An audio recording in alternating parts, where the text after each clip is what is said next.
Hello everyone, as you all know, this is Nihar Tiwari. So guys, we're back with another video related to a series of business law or business regulatory framework, and in this part we are going to cover up next topic. तो इससे पहले वाले parts अगर आपने नहीं देखे हैं तो प्लीज चैनल की प्लेलिस्ट में जाकर जरूर चेकआउट करेंगे। आज हम नेक्स्ट टॉपिक के साथ मूव ऑन करने वाले हैं। टेलीग्राम इंस्टाग्राम में ज्वाइन कर सकते हैं।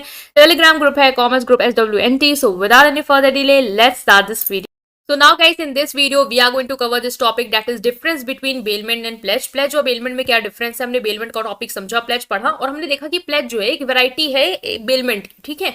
क्योंकि pledge में भी क्या करते हैं, गुड्स को ही बेल्ड करते हैं, बट bailment में गुड्स को बेल्ड कर रहे थे हम for the purpose of protection, for the purpose of like safety के लिए दे रहे थे अपनी चीजों को, या फिर टेक केयर के लिए दे रहे थे, ठीक है। बट यहाँ पे प्लेज में क्यों दे रहे हैं, हमने कोई लोन लिया है उसकी सिक्योरिटी के बदले दे रहे हैं, तो ये एक थोड़ा सा स्पेसिफिक हो गया आपका बेलमेंट जो है प्लेज।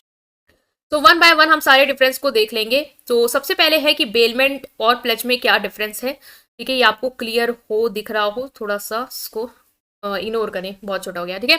मीनिंग आपको क्लियर कर दी मैंने कि यहाँ पे गुड्स का ट्रांसफर करता है एक पर्सन दूसरे पर्सन को एक किसी स्पेसिफिक पर्पस के लिए, ठीक है। वो स्पेसिफिक पर्पस हम आगे देखेंगे क्या हो सकता है। दूसरा है यहाँ पे गुड्स को ट्रांसफर किया जाता है दूसरे पर्सन को, किस लिए, as a security for the repayment of debt. मैंने आपसे लोन लिया है, उसकी सिक्योरिटी के लिए मैंने आपके पास अपनी ज्वेलरी रखवाई है, बेल करवाई है, तो वो है प्लेज, ठीक है। यहाँ पे सिक्योरिटी के रूप में आप अपनी गुड्स को ट्रांसफर करें दूसरे पर्सन को, क्योंकि आपने उससे लोन लिया, तो उसके रिपेमेंट की वो सिक्योरिटी है। यहाँ पे टर्म्स एप्लीकेबल्स क्या है कि जो पर्सन डिलीवर करता है गुड को, ठीक है, उसको हम लोग यहाँ पे क्या बोलते हैं, बेलर।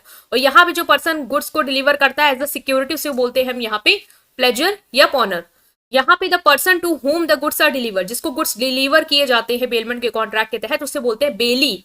और यहाँ पे उसी पर्सन को जिसको गुड्स डिलीवर किए जाते हैं एज अ सिक्योरिटी, ठीक है, वो होता है पॉनी, या फिर आप उसको कह सकते हो प्लेज, ठीक है। तो ये दो टर्मिनोलॉजी याद रखना। नेक्स्ट इस पर्पस क्या होता है, यहाँ पे गुड्स आप बेल्ड कर रहे होते हैं किसी स्पेसिफिक पर्पस के लिए। वो पर्पस क्या होता है, जैसे आपने मान लो कार को बेल्ड किया है, दिया है रिपेयरिंग के लिए, या टेलर को अपने कपड़े दिए हैं सिलने के लिए, वो एक पर्पस है, या कस्टडी के लिए, या गुड्स पे काम करने के लिए आपने यहाँ पे गुड्स को बेल किए हैं। यहाँ पे सिक्योरिटी के लिए रूप में दे रहे हो, आपने कोई लोन लिया है, उसकी सिक्योरिटी के रूप में आप दे रहे हो कि जब तक लोन नहीं पे कर सकता हो आप इसको रख लो, और नहीं पे किया तो उसको बेच के आप अपना लोन पूरा कर लेना। तो एज अ सिक्योरिटी आप अपनी चीजों को डिलीवर कर रहे हो, या फिर जो प्रॉमिस किया है उसकी परफॉर्मेंस कि कोई परफॉर्मेंस रिगार्डिंग प्रॉमिस किया उसके लिए आप गुड्स को क्या कर रहे हो, डिलीवर कर रहे हो। तो यहाँ पे पर्पस क्लियर होना चाहिए आपको। नेक्स्ट इज कंसिडरेशन की बात करी जाए कि बेलमेंट जो है यहाँ पे कंसिडरेशन के साथ और कंसिडरेशन के बिना हो सकता है। मतलब कि जो आपने गुड्स बेल्ड किए हैं वो हो सकता है कि आपने किसी मतलब कि म्यूचुअल एक्सचेंज के लिए किया हो, ठीक है, आपने उसको गुड्स दिए हैं रखने के लिए, ठीक है, और उससे क्या हो रहा है, आपका है कि वो गुड्स की सेफ्टी हो जा रही है, दूसरा उस पर्सन का भी उस चीज से बेनिफिट हो रहा है। या फिर विदाउट कंसिडरेशन हो सकता है कि आपने गुड्स जो है वो दिए बिना किसी मकसद के, सिर्फ सेफ्टी के लिए, दूसरा पर्सन को उससे कोई फायदा नहीं हो रहा है लेकिन उसने अपने पास रखा है। तो कंसिडरेशन विदाउट कंसिडरेशन हो सकता है, लेकिन प्लेज जो है हमेशा कंसिडरेशन के लिए होता है। आपको लोन मिल रहा है, उसको सिक्योरिटी मिल रही है, तो वो कंसिडरेशन हमेशा है।